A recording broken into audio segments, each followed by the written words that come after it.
Hello viewers, the learning hub Bangla YouTube চ্যানেলে তোমাদের সবাইকে স্বাগত। আশা করি সবাই ভালো আছো। আজকে আবারও একটা এক্সেলের উপর নতুন একটা ভিডিও নিয়ে চলে এসেছি। তো চলো আমরা শুরু করি ভিডিওটি আজকের। তো ফার্স্টে তার জন্য আমি এক্সেলটাকে ওপেন করে নিলাম এবং এখানে একটা হেডিং আমি অলরেডি টাইপ করে রেখেছি। আজকের টিউটোরিয়ালে আমরা যেটা শিখব, অটোমেটিক বর্ডার। এক্সেলের মধ্যে বেসিক্যালি বর্ডার একটা খুব গুরুত্বপূর্ণ পার্ট, কারণ তোমরা যে রো কলামের কম্বিনেশনে যে ছোটো ছোটো সেল দেখতে পাচ্ছ, এগুলো কিন্তু অ্যাকচুয়ালি প্রিন্ট আউটে আসে না, রাইট? তো তার জন্য আমাদেরকে বর্ডার প্রোভাইড করতে হয়। তো বর্ডার দেওয়া আমরা কিন্তু সবাই জানি, বর্ডার দেওয়াটা খুব ইজি। ফর এক্সাম্পল, যদি আমি এইটুকু সেলের মধ্যে এইগুলোকেই আমি বর্ডার দিতে চাই, তাহলে এইটুকু পার্টিকুলার সিলেক্ট করে এখানে ফ্রন্ট গ্রুপের মধ্যে দেখো বর্ডার বলে অপশন আছে, সেখানে গিয়ে অল বর্ডার করে দিলে কিন্তু চলে আসবে। তো এটা মোটামুটি আমরা সবাই জানি। আর এখানে যদি আবার বর্ডারটাকে তুলতে চাই তাহলে নো বর্ডার করে দিলে হয়ে যাবে। বাট আমি আজকে তোমাদেরকে যেটা শেখাবো সেটা একটু ইউনিক, মানে অটোমেটিক হবে বর্ডার। এখানে যেমন দেখো কিছু ডেটা শিট আছে, সিরিয়াল নাম্বার, তারপরে এখানে স্পেলিংটা ভুল আছে, আমি ঠিক করে দিলাম, name, class, roll, section, marks আছে না? তো এখানে আমি কি করছি দেখো, এখানে সিরিয়াল নাম্বার টাইপ করলাম 1, কি হলো? অটোমেটিক বর্ডার চলে আসলো না?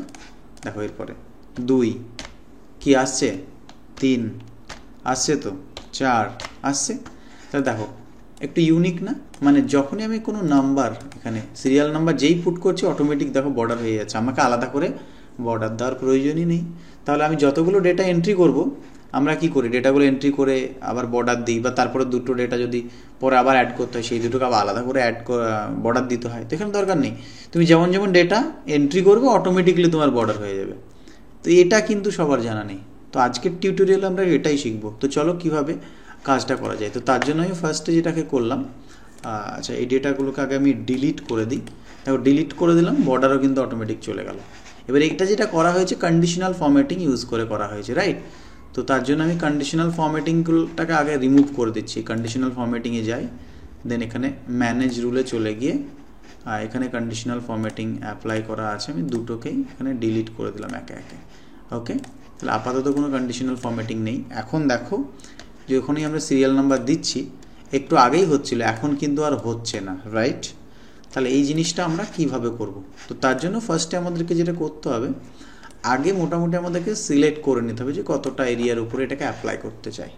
যতগুলোর উপরে অ্যাপ্লাই করতে চাই সেই এরিয়াটাকে বা সেই পোর্শনটাকে আগে সিলেক্ট করে নেব, ঠিক আছে?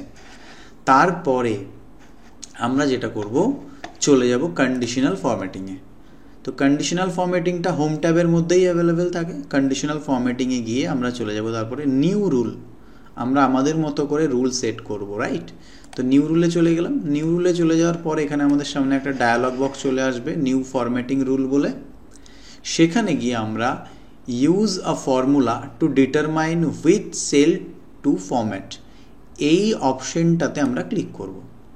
ক্লিক করার পরে দেখো আমাদেরকে একটা জায়গা দিচ্ছে ডেটাকে এন্ট্রি করার জন্য, format value where this format is true. এইখানে আমরা যেটা করব, এখানে কার্সারটা রাখবো, রাখার পরে এই যে সিরিয়াল নাম্বারের যে সেলটা আছে সেই সেলটাকে একবার ক্লিক করব।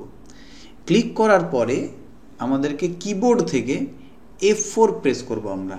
কতবার? 2বার, 1 2। কিবোর্ডে গিয়ে কি করব, 2বার F4 প্রেস করব। তাহলে দেখো এইরকম একটা পোর্শন চলে আসবে, ইকুয়াল টু $সাইন দিয়ে B2, ঠিক আছে? এরপরে এখানে দেখো প্রিভিউ কি দেখাচ্ছে, নো ফরম্যাট সেট। এরপর আমরা কোথায় চলে যাব, ফরম্যাটে চলে যাব। দেন এখানে নাম্বার, ফন্ট, বর্ডার, অনেকগুলো অপশন আছে। আমাদের কি চাই, বর্ডার চাই, যেটা আউটলাইন বর্ডার, এটাকে আমরা ক্লিক করে দেবো, ঠিক আছে? বর্ডারের কালার টালার যদি তোমরা আলাদা করে করতে চাও করতে পারো। তো আমি শুধু কিছু করলাম না, আউটলাইন বর্ডারটাকে সিলেক্ট করলাম, সিলেক্ট করে আমরা করে দিলাম ওকে। দেখো ওকে করে দিলাম। এখানে এবার ফরম্যাট, এখানে প্রিভিউয়ে কিন্তু দেখাচ্ছে যে আউটলাইন বর্ডার কীরকম, মানে অটোমেটিক যে বর্ডারটা হয় সেটা চলে আসবে। এইবার আমরা এটাকে করে দিলাম ওকে, ঠিক আছে? কাজ কমপ্লিট। এরপরে আমরা চলে যাই সিরিয়াল নাম্বারের জায়গায়। সেখানে গিয়ে আমরা প্রেস করছি 1। যেই বাইরে দেখো নিয়ে আসলাম কার্সারটাকে, দেখো অটোমেটিক 2 আসছে। অটোমেটিক্যালি সিরিয়াল নাম্বার যেই দিচ্ছি আমরা কি চলে আসছে, অটোমেটিক্যালি আমাদের কিন্তু বর্ডার হয়ে যাচ্ছে।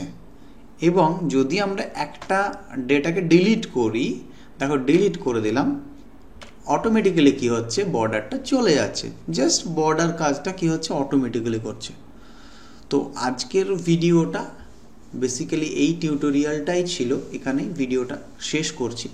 তার আগে একটা কথা বলিনি, যদি ভিডিওগুলো ভালো লেগে থাকে তাহলে তোমরা অবশ্যই চ্যানেলে নতুন হলে সাবস্ক্রাইব করে নেবে, আর দেখবে পাশে একটা বেল আইকন আছে, ওটা প্রেস করে রাখবে। তাহলে কি হবে, যখনই আমি নতুন কোনো ভিডিও আপলোড করব তোমরা সঙ্গে সঙ্গে নোটিফিকেশন পেয়ে যাবে।